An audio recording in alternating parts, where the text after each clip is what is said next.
Hi, I'm Jay from Twofresh. I'm Jack from Social Advantage. And welcome to this month's episode of the Content Mavericks. Jack, spent some time? Yeah. You've been good? Well, yeah. Good, man. You?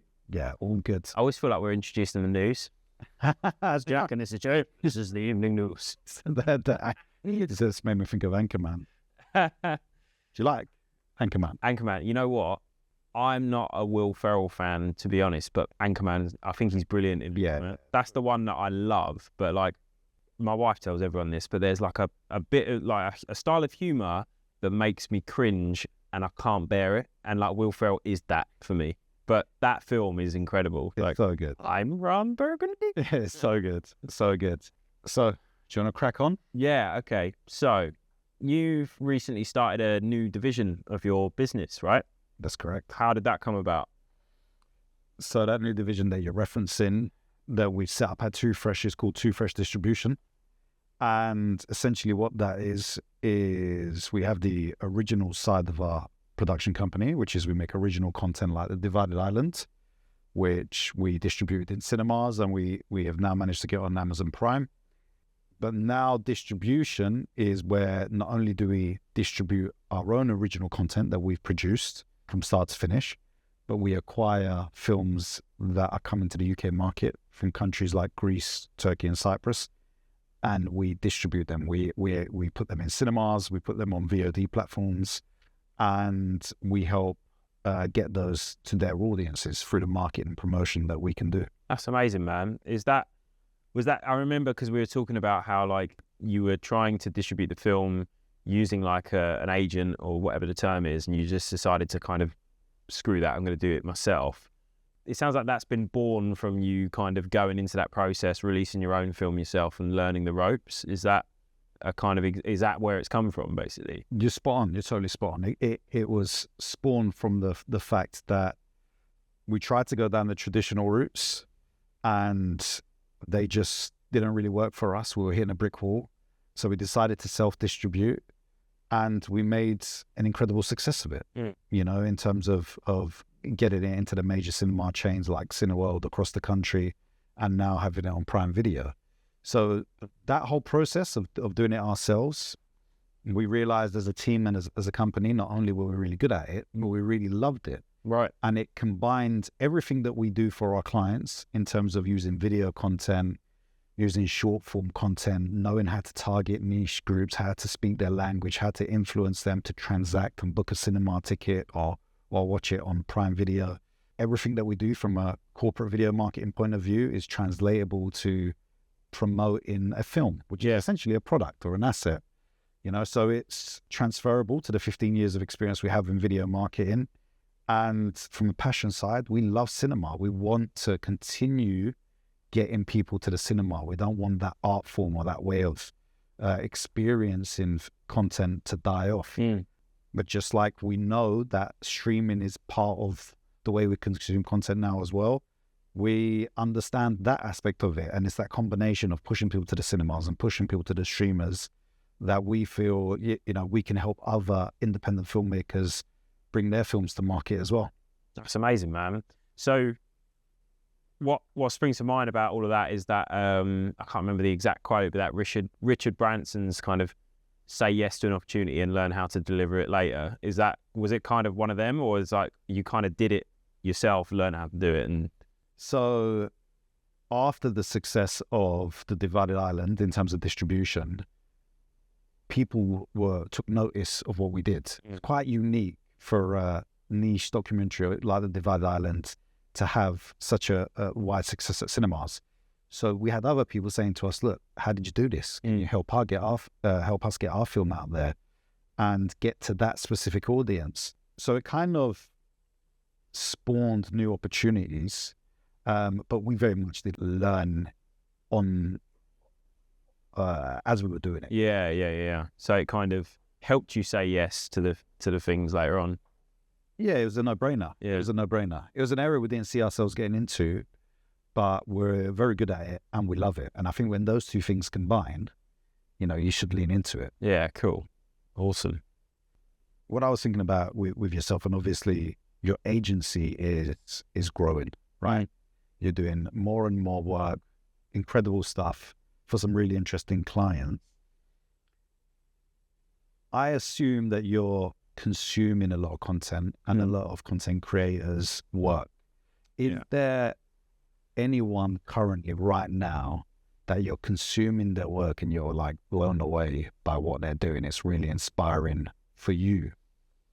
Yeah. So there's a few things I think about with this, because I know a few creators that they're like, don't watch anyone else's stuff. It influences how you would do things in your own style. And I found that a really interesting take, but that's not how, I watch YouTube like it's TV, basically. I was a big fan of kind of Ryan Serhant's kind of personal brand, which he's been doing for a very long time. He's like kind of showing you how he built that business. And I think the kind of completion of that is his series on Netflix, which is basically the YouTube series that he has on Netflix, like for anyone who knows of him. But that whole building in public kind of raw, I'm going to build a business from scratch, I'm going to work, like, I feel like that's like massive at the minute. I'm seeing it in loads of different spaces. There's a Scottish guy called Ross, but he lives out in the States, and he's building a sports drink brand. It's basically water with salt. It's in like all natural ingredients, like it's built for runners and athletes and stuff like that. He posts weekly on his channel, and it's really just like days in the life. Like, I'm loving that style of stuff at the minute. There's a guy called Daniel Dalen, who is a Dutch guy that has built businesses in China and Hong Kong, and he's quite unique in the way that he's like fluent in Chinese and everything, and he knows the landscape of business over there. Don't know how he's getting on with all this tariff stuff, but he's built a business which helps with logistics of getting products worldwide and stuff like that. And you can go back on his YouTube like a year and a half, and it's like every week there's a video. Like, today I woke up and worked for 16 hours. Like, and it's that whole, it pulls back all the curtain of like, obviously there's still like, they've set shots up, but it's a lot more of a kind of rawer style.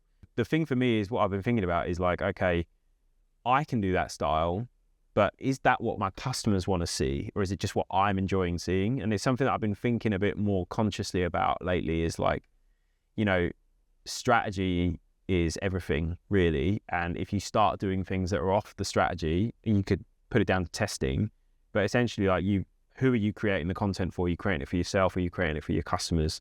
And who's looking at you?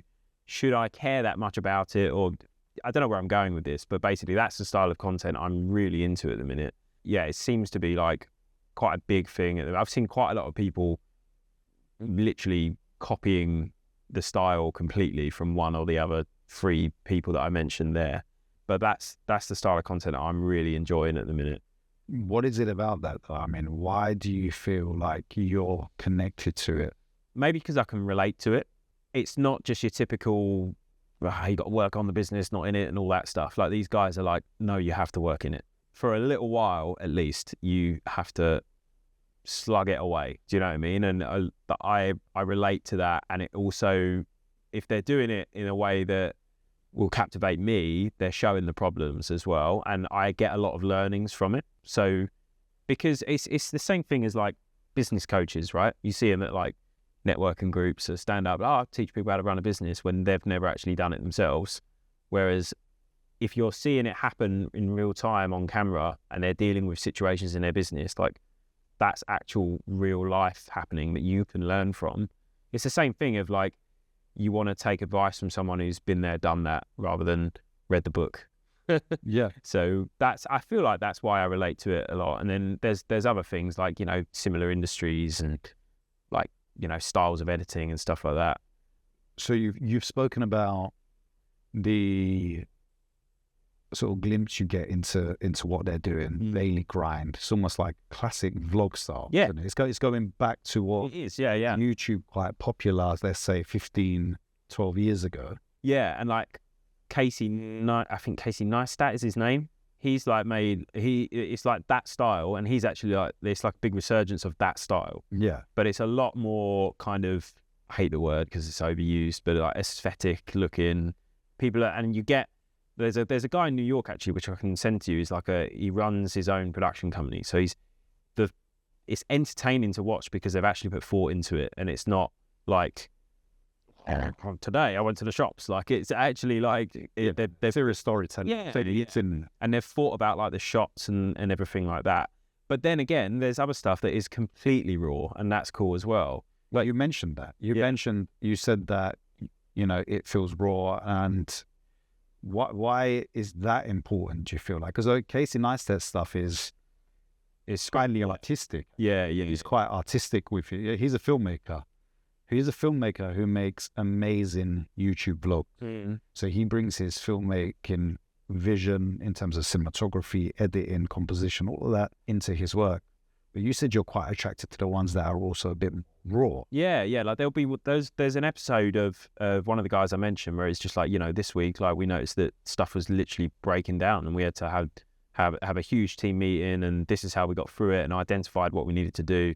And I was just like, okay, I can relate to that. Like, because I've had that, and it shows it's less about everything's perfect, please give me your money. Like, it's not like that at all. It's like, we're real people running a real business. There are issues, and this is how we deal with it, and this is how I'm growing the business. I feel like that's the type of content I gravitate towards. Okay, so we're talking about whether you should be coming up with similar strategies for your clients in that case. Now, you might enjoy consuming it, but have you purchased with those creators? Exactly, yeah. So, no. But I would say if I saw, because I'm a runner, right? And if the drinks brand that guy's building, if I saw it in a shop, I'd buy it. I'd try it. And that is from spending time with the brand and the story behind the brand. So, I haven't seen it in the shops here, but I would try it if I saw it. And it's, the other two, like, I don't run a product business, so I'm never going to use the other guy's business. And I'm not going to buy an apartment complex in New York anytime soon, unfortunately. So I wouldn't have any interaction with that. But like, it's, I think definitely if I saw that drinks brand, I'd buy it. Yep. So what's the hesitation around? Is it more the clients hesitating to be that vulnerable and have authentic content that's almost vlog behind the scenes style, and that isn't all engineered, branded content? I think it's a mixture of things. There's some clients that we've got where I think it could really work, and we have done it, we have tried it, we do it for some clients. I think it's a typical marketer's answer, but it really does depend. It's like some industries are just way more cutthroat than others, and that whole thing I'm saying about like this happened, like one of their competitors could be like, that's a weakness, I'm going to push on that. Do you know what I mean? Like, some industries are like that. I can't go into a boardroom and be like, we should post about all the failures on the video. Like, do you know what I mean? It's whether it suits the brand and what they're comfortable, how open they're comfortable with being. It's a responsibility that we have, I guess, as like their agency, their marketing agency, to do what's right for their brand. Like, building a personal brand, it is a lot more serious than a lot of people think about, in terms of it's basically your reputation. It's a personal brand is your digital reputation, or your reputation in general. So the fact that our clients are trusting us with that, just because I'm enjoying that content on YouTube, I can't go, this will work for a professional services firm or something like that. It might not, and it might actually damage their business. So totally. Everything with us is run through whether it's right according to their strategy and their commercial objectives. No, I get that. No, thanks for sharing. Oh, good. So, what's the one piece of advice you would give to someone trying to make content for themselves? Would it be around lighting? Would it be around sound or scripting? Okay, so I guess the one piece of advice I would give someone that wanted to produce content for themselves is to get over themselves and do it. Like, that's the biggest bottleneck. Just effing post it. I mean, so many people are scared about how they're going to look, how they sound on camera. Does it look great? But you have to just do it. Yeah. So, there's a very simplistic answer to a question where really there's a lot of back work that should go into it, in terms of what's the purpose of the content, what's the target audience, who's it for, etc. But once you've got all of your strategy pieces, you can have that all done, and you get to it and be like, I don't like the way I look. Exactly. Yeah. Exactly. What if someone thinks I'm a wimp or something like that? Yeah. Exactly. And it's the biggest bottleneck. People spend money with like an agency like yours or mine, and we could give them the strategy, give them an excellent strategy piece, but they go away and do nothing with it because there's still that hesitation of, do I really want to put myself out there? Yeah. And you have to get over that. You have to get over that, in my opinion. In business, it's imperative to put yourself out there. This is pre-social media. A business mentor or guru would say, you got to go to networking events, you got to go to exhibitions, you got to go to seminars. You got to market. You got to get to market. Yeah. So it's just another form of doing that at scale. How can you grow a business without having human interaction? Yeah, absolutely. And this is a free medium pretty much for everyone to be able to get their iPhone out, shoot some content, post it on LinkedIn, TikTok, Instagram, whatever platform suits their needs. You've just got to get over yourself and do it. Yeah, and you're right. Like, apart from paying a service provider like mine or your agency, like, posting on social media is free, basically. As they would say, like, if you don't pay for the product, you are the product, whatever, all of that stuff aside. But you could literally take out your phone and say, my business does X, Y, Z, get in touch if you need help. Wouldn't be a great post, but it's a post and it's free for you to do. Do you know what I mean? 100%. And with the way the algorithm works now, correct me if I'm wrong, on TikTok, that could go viral. Yeah. So, dude, the amount of content that I put together for other clients, for me, for everything that we do, right? And the struggle it is to get something to like boot off, right? The other day, I went to the office, right, to pick up something for a parcel that I needed, right? And I pulled this thing behind, and there was a spider that had like bigger biceps than most blokes I know in the gym, right? And I was like, bro. So I filmed the video, like, just literally saying that, and then I showed the spider, and it's got like 10,000 views, 200 comments, and I'm just like, brilliant. So all of this, it's all pointless. I just need to just film every time I see a spider and get scared. But you're right. It's, I've done that. It's free, and it reached that many people. Like, yeah, and you don't know who in that 10,000 might be a prospect that connected with that little bit of entertainment. Yeah. I don't like spiders either, and I need social media. I'm going to send him an email. Exactly. So coming back to that, like, for me, that's key, is getting over the fear. It is really fear. It's fear of judgment. It's fear of, am I going to come across smart? Am I going to look fat on camera? All of this stuff that most people don't notice. And if they do notice, they're an idiot or a troll. Yeah. You just got to get over that and put yourself out there. Generally, most people are nice and want you to succeed. And if you know what you're talking about, producing content's pretty easy. Yeah. I mean, what about you? What would you say to what would be a advice you would give people? Yeah, I think getting over the fear is a big one. But when it comes to like the actual mechanics of it, get to the point quick. Like, people's attention spans they barely exist anymore. So just get to the point quick, and you don't have to be scrolling, and you don't have to do all the tricks. You just have to be convincing and say what you need to say, convey the value that you're going to get across quickly, basically. Yes. That'd be probably the thing I'd advise. So you say start with short form. Like, for example, we're doing long form now, so we're not always getting to the point quick. No. But you're saying for someone maybe first starting out, start off with whether it's a post or a video to get their messaging a bit more concise. I actually think it goes across the board. I think, even for long form stuff like this, like podcasts, we're picking a piece out of it that we know is engaging and sticking it at the front. That's getting the point across quickly. As in, if you watch this video, you're going to know the answer to this.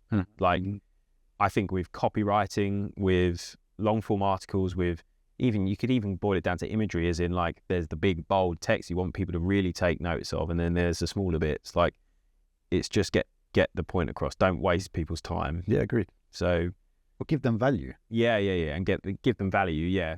Get that across to them as soon as possible.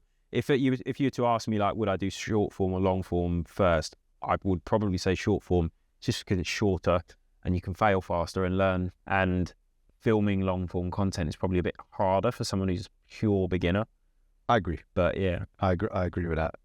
But the value thing's key, right? To me, that's the balance. Is it entertaining? Yeah. Is it educational? Yeah.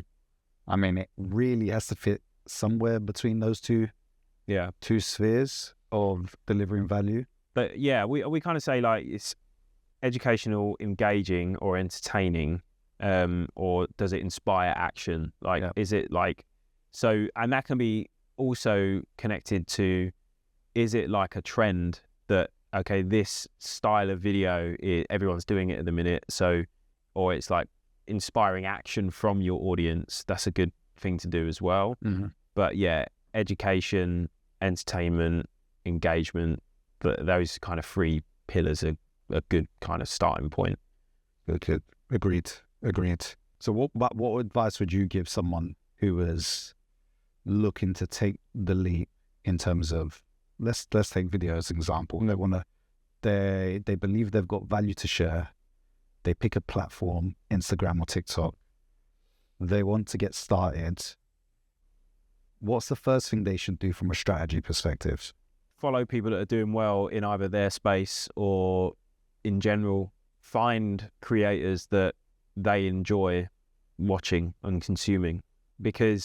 But yeah, I mean, I guess just use the platform and actually consume content on the platform so you understand it to a base level.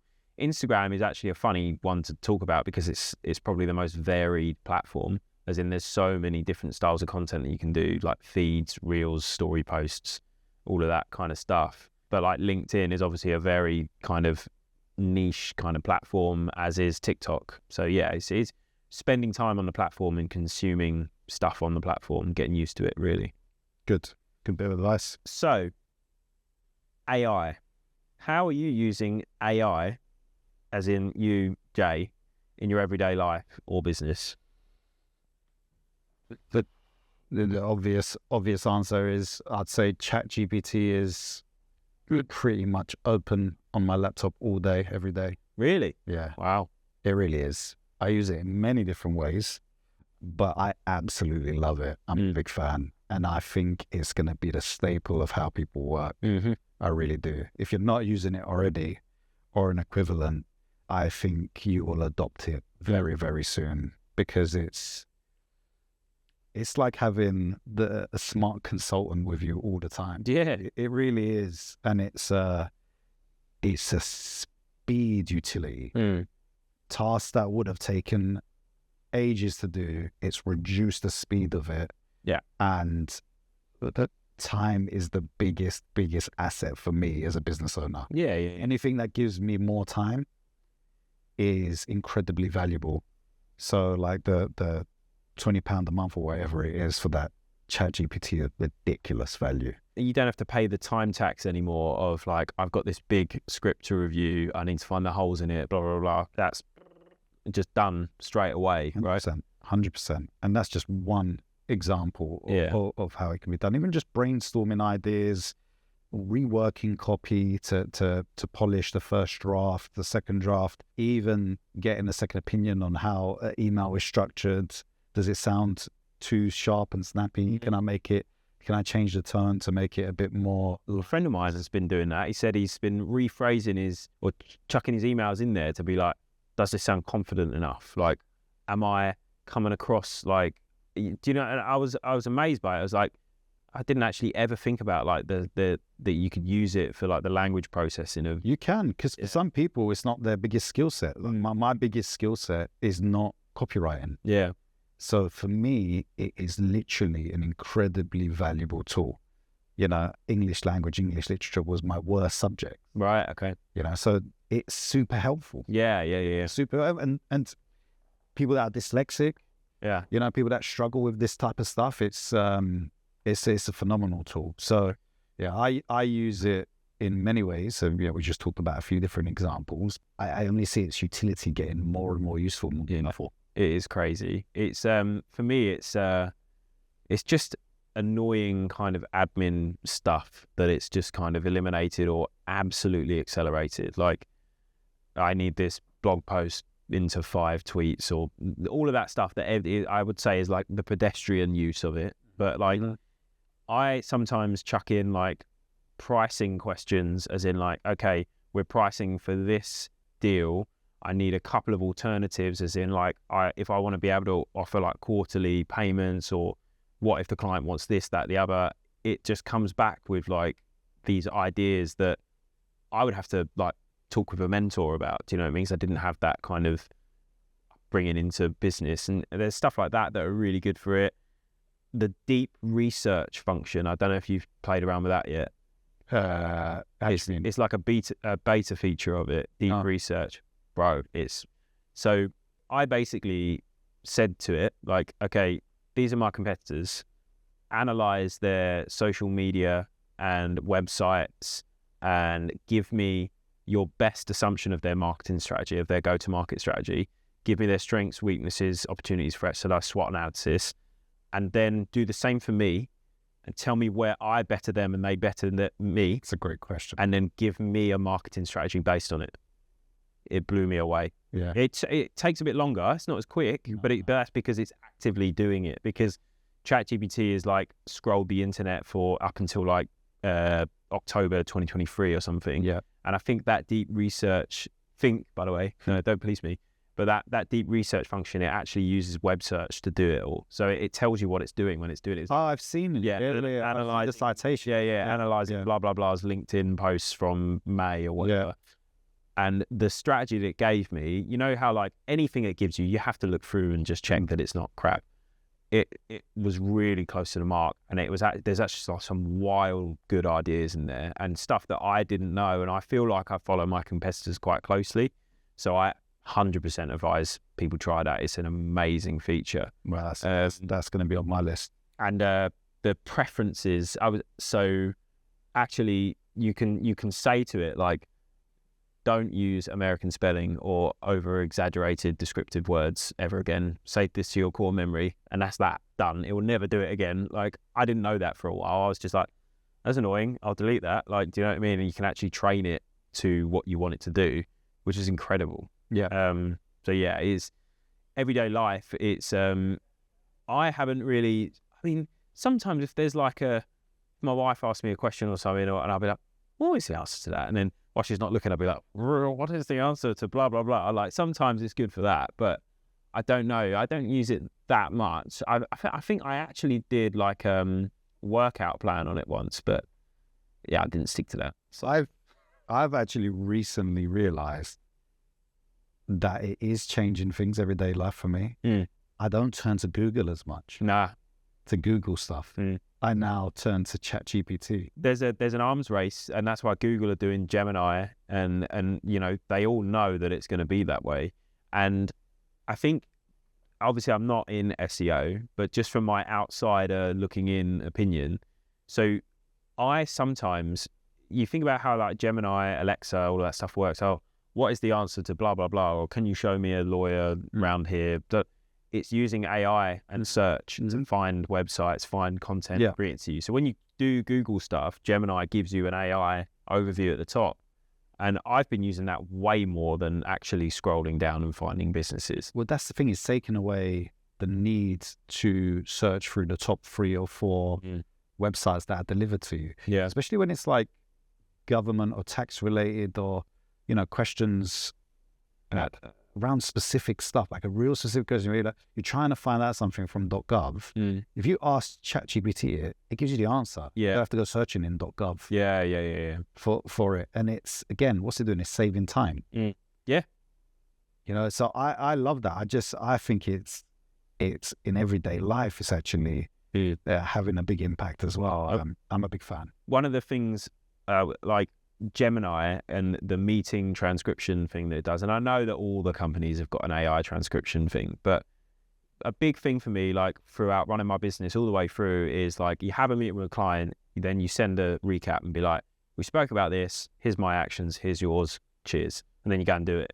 But having that Gemini thing do it for me, I was like, that's actually saved me half an hour. Like, that's all those half an hours across a year. Yeah, it's money. Yeah, definitely. Yeah, that's money. But we're talking about it from just a very, I think, surface level. Yeah. It's I mean, we had a client who did a conference on tech the other week, and they were talking about levels of AI that I was like, what? Yeah, bro, like it gets deep. I think the learning and the memory is to a point scary where I'd rather just be blissfully ignorant about it, but just enjoy its utility. Yeah, until it takes over or whatever. Yeah. Cool. So that wraps up this episode of the Content Mavericks. Thanks so much for watching. If you found this valuable or entertaining or both, feel free to check out the other episodes on the channel and subscribe if you want to see more of them.